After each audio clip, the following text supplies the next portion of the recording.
한국직업방송과 연합뉴스TV가 함께 만드는 취업 전문 뉴스 투데이 고용플러스입니다.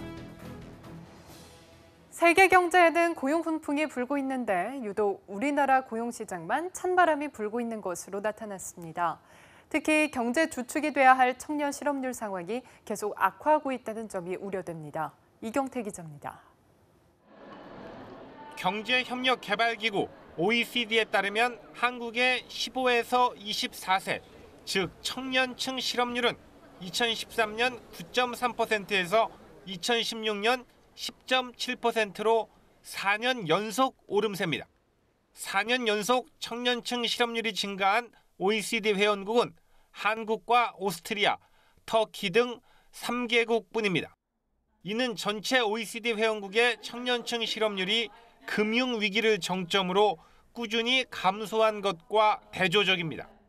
2010년 16.7%였던 OECD 평균 청년층 실업률은 매년 줄어 지난해 13.0%까지 낮아졌습니다. 특히 이웃나라 일본은 지난해 5.2%를 기록하며 10년 만에 절반 수준으로 떨어졌습니다. 유럽연합도 지난해 18.7%로 2008년 이후 가장 낮았습니다. 그러나 한국의 청년층 구직난은 오히려 금융위기 시절을 훌쩍 뛰어넘고 있습니다. 지난해 국내 청년층 실업률 10.7%는 금융위기 당시인 2009년과 2010년 9.8%보다 오히려 0.9%포인트 높고 IMF 여파가 남아있던 2000년과 비슷한 수준입니다. 전문가들은 정부가 다음 달 발표할 일자리 창출 5년 로드맵에 다양한 해법이 담길 것으로 기대하면서도 구조적 문제인 만큼 단기간 이를 해결하기는 어려울 것으로 전망하고 있습니다. 연합뉴스TV 이경태입니다. 고용노동부가 파리바게뜨 가맹점 제빵사를 불법 파견으로 간주하자 전체 서비스 제조업계가 큰 혼란에 빠졌습니다. 재계는 현재 관련 법적 공방 중인 삼성전자 서비스와 현대기아차의 소송 결과 등으로 불똥이 튈지 우려하고 있습니다. 김동욱 기자입니다. 고용노동부가 파리바게뜨에 제빵사를 직접 고용하라고 하자 재계 전체가 술렁이고 있습니다. 같은 업종인 뚜레쥬르뿐만 아니라 도급 파견 근로 시스템을 채택한 많은 사업장에서 혼란이 예상되기 때문입니다.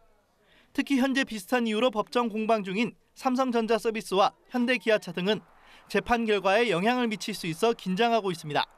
삼성전자 서비스와 비슷한 대리점 고용 체계, LG전자서비스, LGU+, 홈플러스 등도 언제라도 불법 파견 논란에 휩싸일 수 있습니다. 재계 일각에서는 억울하다는 목소리가 나오고 있습니다.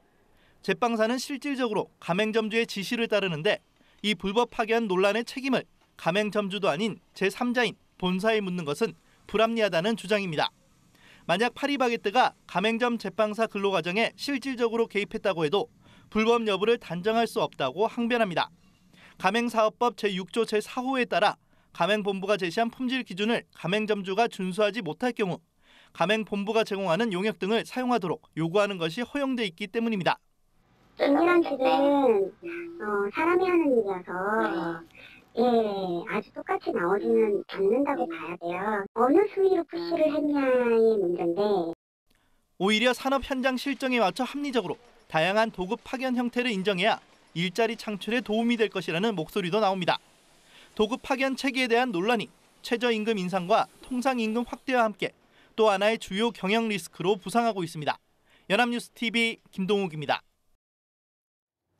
우리나라 방위산업 분야 일자리 창출 효과가 다른 선진국에 비해 상당히 낮은 것으로 나타났습니다. 산업연구원이 공개한 보고서에 따르면 우리나라 국방비가 정부 예산에서 차지하는 비중은 10% 수준에 달하지만 제조업 내 방위산업 고용 비중은 0.9%에 불과했습니다. 보고서는 이스라엘은 방산 수출 중심의 일자리 창출 전략으로 실업률까지 낮췄고 미국 역시 국방 예산을 고용 창출에 적극적으로 활용하고 있다며 우리도 대규모 무기 획득 사업을 일자리 창출과 연계해야 한다고 지적했습니다. 퇴직 공직자 취업이 법으로 제한되는 기업 자본금이 제한 대상에서 제외될 수준으로 갑자기 낮아졌더라도 공직자를 영입하는 건 불가하다는 법원의 판결이 나왔습니다. 서울행정법원은 국토교통부에서 일하던 공무원 이모 씨가 취업 해제 요청 처분을 취소해달라며 낸 소송에서 원고 패소 판결했습니다. 자본금이 이 씨의 취업 전날 갑자기 대폭 감소했는데 자본금을 임의로 낮춰 특정인을 취업시키려는 꼼수라고 판단한 겁니다. 정부가 저성과자 해고와 취업규칙 변경 요건 완화 등으로 쉬운 해고 논란이 일었던 양대 지침을 폐기했습니다. 고용노동부는 25일 전국 기관장 회의를 열고 이를 공식 선언했습니다. 정부는 일반 해고를 허용한 공정인사 지침을 즉시 폐기하고 취업규칙 관련 운영 지침은 과거 지침을 활용하도록 했습니다. 정부는 사회적 공감대를 얻지 못한 채 추진된 양대 지침이 노정 갈등과 사회적 혼란을 초래해왔다고 폐기 이유를 설명했습니다. 추석 연휴를 맞아 국책금융기관이 16조 원의 기업 자금을 공급합니다. 금융위원회는 사상 최적인 열흘간의 추석 연휴를 앞두고 김용범 부위원장 주재로 회의를 열고 이 같은 내용을 담은 금융 분야 민생 지원 방안을 마련했다고 밝혔습니다. 정부는 또 국책금융기관이 직접 지원하기 곤란한 전통시장의 영세장인에 대해서는 미소금융을 통해 소액대출 70억 원을 지원할 예정입니다. 올해 초 롯데시네마가 아르바이트생의 임금을 덜 지급하는 이른바 꺾기를 해 논란이 됐었는데요. 롯데월드 아쿠아리움에서도 비슷한 일이 벌어졌다는 주장이 나왔습니다. 하지만 아쿠아리움 측은 사실이 아니라고 반박했습니다. 정선미 기자입니다. 지난 3월 롯데시네마는 아르바이트생 임금 꺾기 논란에 휩싸였습니다. 근무 시간을 15분 또는 30분 단위로 측정해 초과분 임금을 주지 않았다는 겁니다. 결국 롯데시네마는 시급 기준을 1분 단위로 변경하는 등 시정 조치했습니다. 그런데 이번엔 롯데월드 아쿠아리움도 임금 꺾기를 했다는 주장이 나왔습니다. 알바노조는 아르바이트생 제보를 확인한 결과 이러한 사실이 드러났다고 밝혔습니다. 롯데 아쿠아리움에서 롯데시네마보다 더 강도 높은 꺾기와 쪼개기 계약, 스케줄 조정 등 근로기준법 위반이 횡행하고 있다는 것이었다. 확인 결과 노동자 하루 평균 약 30분, 최대 90분에 달하는 임금 꺾기를 저지르고 있었다. 또 아쿠아리움이 여성 아르바이트생에게 붉은색 립스틱을 강요하는 등 성차별을 했다고 지적했습니다. 이에 대해 아쿠아리움 측은 근로자가 직접 기록한 출퇴근 시간을 바탕으로 급여를 지급했다고 반박했습니다. 용모 규정에 대해서는 자연스러운 화장을 권유하는 내용으로 변경했다고 해명했습니다. 하지만 알바노조 측은 급여 명세서 등을 보면 거짓 해명이 드러난다고 재반박했습니다. 현재 롯데월드 아쿠아리움에는 60여 명의 아르바이트생이 고용돼 가이드 등의 일을 하고 있습니다. 연합뉴스TV 정선미입니다. 최근 글로벌 기업 인수 합병 시장에서 굵직한 거래가 성사돼 해당 산업의 지각 변동을 예고하고 있습니다. 당장 IT와 자동차 등 우리나라 핵심 수출 기업들도 영향을 받을 수 있는 만큼 관련 소식에 촉각을 곤두세우고 있습니다. 김종성 기자입니다. SK하이닉스는 애플과 델 등 글로벌 IT 기업들과 연합해 스마트폰 등 모바일 기기에 쓰이는 플래시 메모리를 세계 최초로 개발한 도시바 메모리 사업부의 인수를 눈앞에 두고 있습니다. 세계 4위권인 SK하이닉스의 플래시 메모리 기술 발전은 물론 연합 기업들을 잠재 공급처로 두는 일석이조 효과가 기대됩니다. 중국 기업의 알짜 기업이 넘어가는 상황을 막은 만큼 당분간 반도체 시장은 삼성전자와 SK하이닉스가 주도할 전망입니다. 휴대전화 제조사 HTC의 연구개발 부문은 구글에 인수됐습니다. 업계에서는 소프트웨어의 강자 구글이 하드웨어 개발 능력을 키우면 삼성과 애플, 중국 스마트폰 회사 간 점유율 경쟁에 판을 흔들 수 있을 것으로 보고 있습니다. 최근 피아트 크라이슬러가 매물로 나왔는데 현대차가 인수전에 나설 것이란 전망이 제기됐습니다. 중국의 사드 보복으로 어려움을 겪는 현대차가 과감한 투자로 위기 극복에 나설 수 있다는 겁니다. 현대차가 피아트와 크라이슬러, 마세라티 같은 브랜드들을 소유하게 되면 현대차의 브랜드 가치 향상은 물론 현재 5위권인 판매량도 세계 1위로 뛰어오르게 됩니다. 현대차는 경영 환경이 녹록지 않아 과거처럼 몸집을 불리기 부담스럽다는 입장입니다. 그러나 업계에서는 현대차가 전략적 선택을 할 가능성에 주목하고 있습니다. 중국 기업들이 피아트 크라이슬러 전체 혹은 일부를 인수할 경우 현대차 등 기존 업체에 위협이 된다는 것이 이유입니다. 연합뉴스TV 김종성입니다. 네, 일주일 앞으로 다가온 이번 추석 연휴는 무려 열흘이나 되는데요. 공무원 시험 준비생들이 몰려있는 노량진 학원가는 연휴에 대한 기대감 대신 합격을 위해 달리는 열정이 가득합니다. 차병섭 기자입니다. 노량진 고시촌은 학원으로, 독서실로 바쁘게 발걸음을 옮기는 수험생들로 붐빕니다. 정부가 5년간 공무원 17만 명을 추가로 뽑겠다고 밝히면서 노량진을 찾는 공무원 시험 준비생은 더욱 늘었습니다. 길거리에서 컵밥을 먹으며 시간을 아끼고 대형 강의실을 가득 채운 학생들은 한자도 놓치지 않으려는 듯 강의에 집중하는가 하면 암기해야 할 내용을 큰 소리로 따라 읽기도 합니다.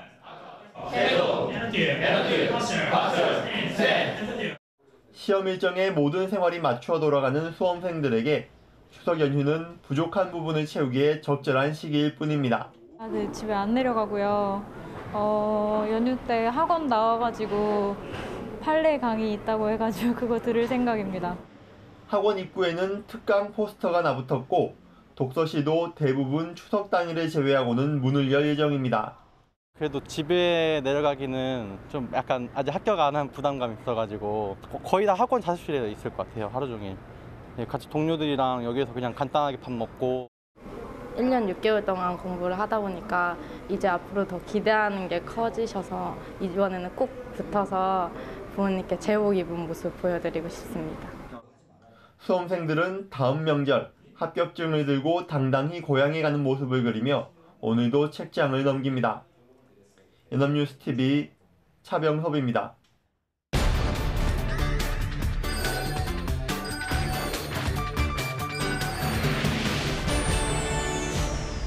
네, 사회적으로 핫한 이슈를 키워드로 알아보는 핫키워드 시간입니다. 오늘도 구보나 캐스터와 함께합니다. 안녕하세요. 안녕하세요. 핫키워드 시간입니다. 추석이 가까워지면서 소비자들이 어떤 유통 경로를 통해서 추석 준비를 하게 될지 벌써부터 주목을 받고 있는데요. 과거에는 온라인 쇼핑몰과 재래시장, 대형마트, 기업형 슈퍼마켓이 주를 이뤘는데 이제는 추가로 중형 슈퍼마켓이 유통시장의 중요한 경로를 차지했다고 합니다. 네, 중형 슈퍼마켓이라고 하면 대형마트나 기업형 슈퍼마켓과는 다른 종류의 개념인 건가요? 네, 그렇습니다. 가령 식자재 마트, 도매마트, 할인마트 등의 이름을 단 곳들을 중대형 슈퍼마켓으로 분류할 수가 있는데요. 대형마트와 기업형 슈퍼마켓, 이른바 SSM이 정부 규제로 지역시장에 진출하지 못하는 틈을 비집고 이 같은 중대형 슈퍼마켓이 급증을 하고 있는 상황이라고 합니다. 네, 그렇군요. 이 같은 중대형 슈퍼마켓이 갑자기 급증한 데에는 정부 규제 말고 또 다른 원인이 있나요? 네, 이 중대형 슈퍼마켓이 지역 도매업자와 손을 잡고 중형 마트를 열기 시작한 겁니다. 인근 지역에 청과 수산물 등을 납품하던 도매업자들은 산지 가격으로 물건을 떼올 수 있었는데요. 이들과 손을 잡고 저렴한 가격에 식자재를 공급하게 됐고 이를 토대로 매장의 규모가 커지면서 자연스럽게 공산품도 저렴한 가격에 팔 수 있게 된 거죠. 여기에 매장 안에 있는 정육 코너와 수산물 코너 등은 아예 개인 또는 별도 법인에 임대하는 방식으로 운영하기 때문에 이 소비자들은 신선하고 좋은 품질의 제품을 저렴한 가격에, 중대형 슈퍼마켓 측은 큰 관리 비용 없이 매장을 꾸릴 수 있기 때문에 이 같은 중대형 슈퍼마켓이 늘어나게 된 것이라고 합니다.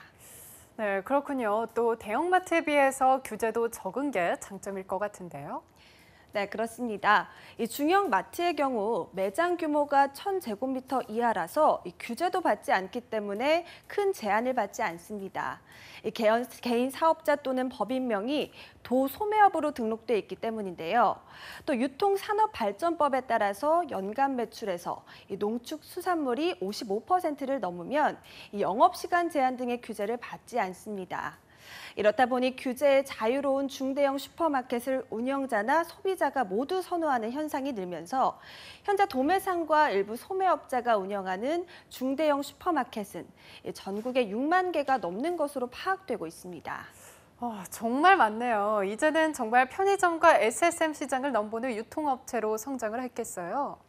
네, 이 뉴타운 등의 분양이 몰리면서 대규모 상권이 생긴 것도 이 중대형 슈퍼마켓이 늘어난 계기가 됐는데요.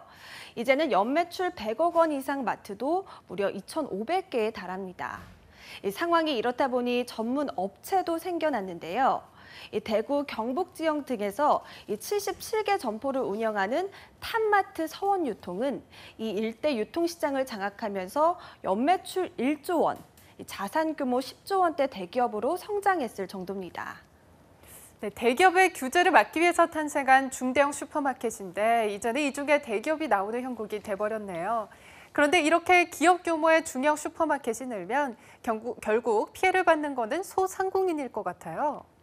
네, 맞습니다. 이 중대형 슈퍼마켓의 경우 도소매업자들이 활로를 만들고 있어서 이 중대형 마트가 들어선 상권 주변의 소규모 정육점이나 편의점, 전통시장에서는 불만이 나오고 있습니다.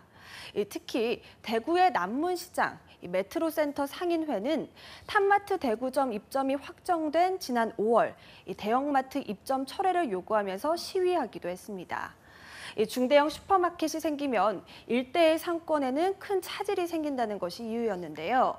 특히 2015년 탑마트가 골목 상권을 침해하고 있다는 여론이 생기자 대구시가 전통시장 인근을 서민경제특별진흥지구로 설정하고 조례를 만들어서 입점 규제를 시작했을 정도입니다.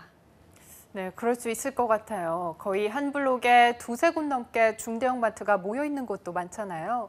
이렇게 되면 소규모의 슈퍼들은 자연히 도태될 수밖에 없는 거고요. 네, 맞습니다. 이렇다 보니 중대형 슈퍼마켓의 난립은 정부의 소상공인 정책 실패의 증거라는 지적도 나오고 있는데요. 정부는 2010년부터 전통시장 500m 이내에 대형마트와 SSM을 출점하지 못하게 했고 2012년부터는 의무 휴업일도 지정을 했지만 중대형 마트의 출현으로 여전히 소상공인은 보호받지 못하고 있기 때문입니다. 네, 하지만 SSM의 경우는 줄어들었으니 그나마 조금 환경이 나아진 것 아니었나요? 이 문제는 SSM 확장에 실패한 대기업은 대신에 편의점으로 방향을 선회했다는 겁니다. 2010년 2만 개가 안 되던 편의점이 지난해는 3만 개를 넘어섰는데요. 롯데와 신세계가 운영하는 SSM은 프리미엄 슈퍼로 변신을 했고 이뿐만 아니라 사정이 어려운 소형 슈퍼마켓에 편의점 본사 직원들이 찾아와서 편의점 전환을 권유하는 경우도 늘어났을 정도입니다. 실제로 새로 문을 여는 편의점의 30에서 40%는 기존 구멍가게가 편의점으로 전환한 경우라는 것이 유통업계의 분석입니다. 쉽게 말해서 지난해 생긴 편의점 3,617곳 가운데 많게는 1,400여 곳이 작은 슈퍼마켓이 이름만 편의점으로 바뀐 것이라는 거죠. 네, 편의점으로 전환을 해도 운영비나 수수료를 본사에 갖다 주면 이윤이 남지 않을 수도 있는데 이래나 저래나 결국 점점 더 소상공인이 설 자리가 없어지는 상황이 돼버렸겠어요. 네, 그렇습니다. 현재 생계형 영세 슈퍼마켓은 현재 전국에 6만에서 7만 개가 있는 것으로 추정이 되는데요. 이 동네 슈퍼도 이 같은 SSM과 중대형 슈퍼마켓의 독식의 대안을 모색하고 있습니다. 이 협동조합을 만들어서 돌파구를 찾고 있는 건데요. 동네에서 흔히 볼 수 있는 코사마트와 나들가게가 대표적인 예입니다. 코사마트는 한국 슈퍼마켓 협동조합 연합회가 1993년 선보인 공동 브랜드이고요. 나들가게는 2009년 10월 당시 중소기업청이 동네 슈퍼의 경쟁력 강화를 위해서 내세운 공동 브랜드인데요.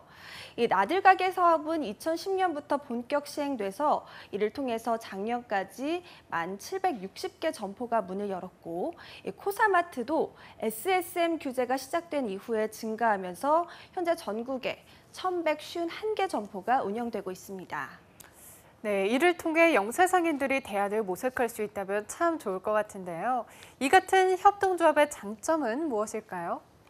네, 이 나들가게의 경우 중소벤처기업부에서 운영자에게 간판 교체비, 매장 환경 개선 지원 등을 지원하고 있고 공동구매로 구매 단가를 낮추면서 브랜드의 신뢰를 높이고 이 소비자들의 발길을 끌 수 있도록 노력하는 전략을 펼치고 있습니다. 또 코사마트는 정부 지원은 없지만 연합회 차원에서 계절별로 공동 세일전, 공동 경품 행사 등을 열고 있어서 이 나름의 생존 전략으로 활로를 모색하고 있어서 이 영세 상인들의 숨통을 틔우는 것에 다소간의 도움이 되지 않을까 싶습니다. 네, SSM을 규제하려고 했더니 또 다른 중대형 유통시장이 출현해서 소규모 상인들의 설 자리를 점점 잃게 하는 것 같습니다. 하지만 한편으로는 이들 역시 SSM의 출현에 대응하기 위해서 나름의 방안을 모색한 가운데 지금처럼 발전하게 된 것이 아닐까 싶은데요. 소규모 상인들 역시 빠른 시일 내에 좋은 대안을 찾을 수 있기를, 또 이와 함께 정부의 적절한 개선책도 함께 나오기를 희망합니다. 지금까지 핫키워드 구본아 캐스터와 함께했습니다. 고맙습니다. 고맙습니다. 투데이 고용플러스 오늘 준비한 소식은 여기까지입니다. 함께해 주신 여러분 고맙습니다.